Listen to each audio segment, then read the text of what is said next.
We are anonymous. No faces, no flags, no permission slips. In the heart of a world fraught with turmoil and confusion, we watch as global leaders continue to stir up chaos. One such leader, Donald Trump, recently delivered a speech in Davos, Switzerland, that left many in shock. As he struggled to walk across the stage, it became clear that he was not only physically unwell but mentally unprepared for the platform on which he stood.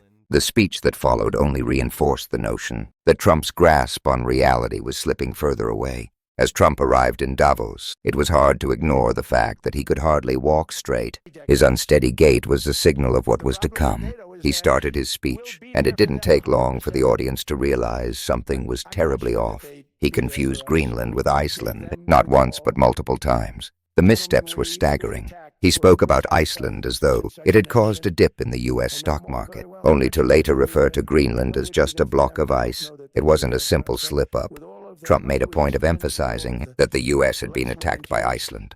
His confusion was not only embarrassing but also deeply troubling, as it demonstrated a complete lack of understanding of world geography. But that wasn't where the absurdity ended. Trump went on to discuss NATO and the alliance's relationship with the U.S. In typical Trump fashion, he cast doubt on NATO's commitment to the United States, questioning whether the countries in the alliance would defend the U.S. if the need arose. "Gentlemen, we are being attacked," he said. "I know them all very well. I'm not sure that they'd be there for us. I know we'd be there for them. I don't know that they'd be there for us." This, of course, was a blatant attempt to sow distrust and division among NATO members. He claimed the U.S. had given so much to NATO but was uncertain whether the alliance would return the favor. But what was truly mind-boggling was his claim that Iceland was somehow responsible for a dip in the U.S. stock market. His words left everyone scratching their heads. From there, Trump continued his rambling, claiming that the U.S. was simply asking for a piece of ice, specifically Greenland.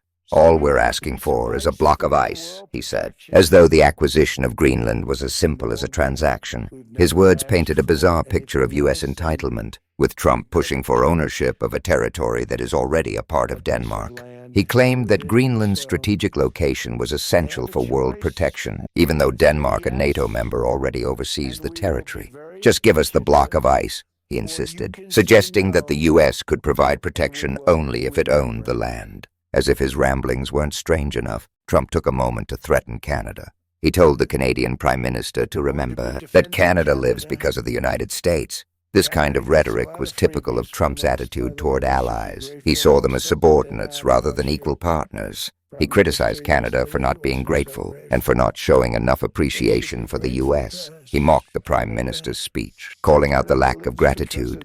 "They should be grateful to us," he said, as though Canada's survival depended entirely on the U.S. But that wasn't all. Trump made an even more bizarre comment about the Somali population in America. He claimed that Somali immigrants in Minnesota had higher IQ than we thought because they were so skilled at fraud. His words were a clear attempt to demean and stereotype an entire group of people based on unfounded claims. He seemed to suggest that these immigrants, whom he had previously referred to as low IQ, had now impressed him with their ability to steal money. It was an incredibly racist and inflammatory statement that demonstrated his complete disregard for the dignity of others. Throughout the speech, Trump's tone only grew more erratic. He repeatedly referenced how NATO countries had once loved him, calling him Daddy. "They love me," he said, referring to NATO leaders. "They called me Daddy." This bizarre and childish reference to NATO leaders, calling him Daddy, painted a picture of an insecure man craving constant validation. Yet according to Trump, this love from NATO had vanished once he proposed the idea of taking over Greenland. He was quick to lament how things had changed since he had suggested such an outlandish idea, blaming the shift on his desire for Greenland's ownership. Trump also continued to spread lies about the 2020 U.S. presidential election, despite the fact that the election had been thoroughly investigated and confirmed to be free and fair. Trump continued to claim it was rigged. "It's a war that should have never started, and it wouldn't have started if the 2020 U.S. presidential election weren't rigged," he said.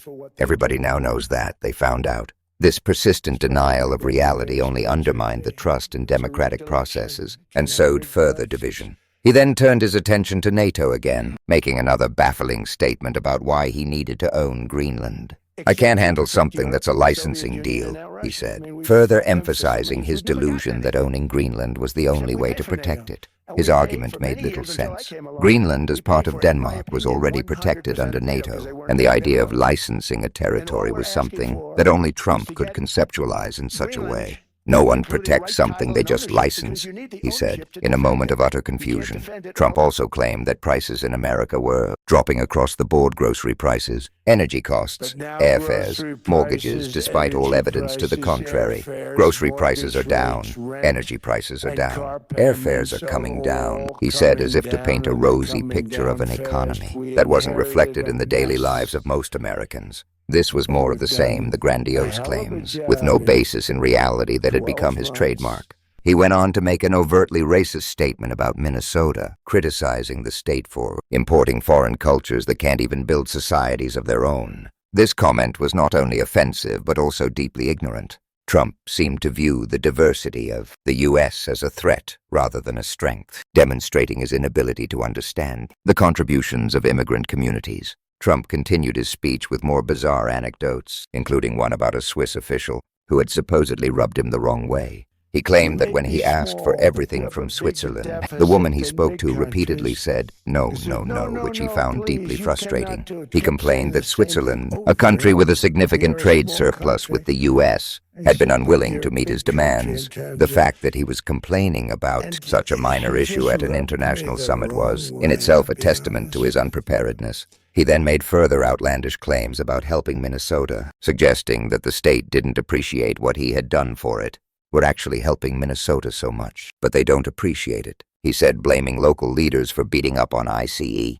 It was clear that Trump had no understanding of the real issues facing communities like Minnesota, instead framing his actions as if he were some sort of hero being unappreciated. As he wrapped up his speech, Trump made an equally absurd claim about Switzerland's prosperity, stating that the country was only successful because of the United States. He went on to say that the U.S.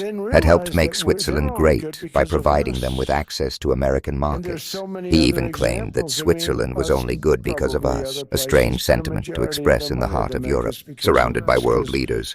And then came the moment when he spoke of battleships, yes, battleships, claiming that the U.S. was bringing them back. He compared the new, more powerful ships to those from World War II, stating that they were 100 times more powerful than the ones used during the war. It was unclear what he was referring to, but it seemed like just another grandiose claim without any foundation in reality.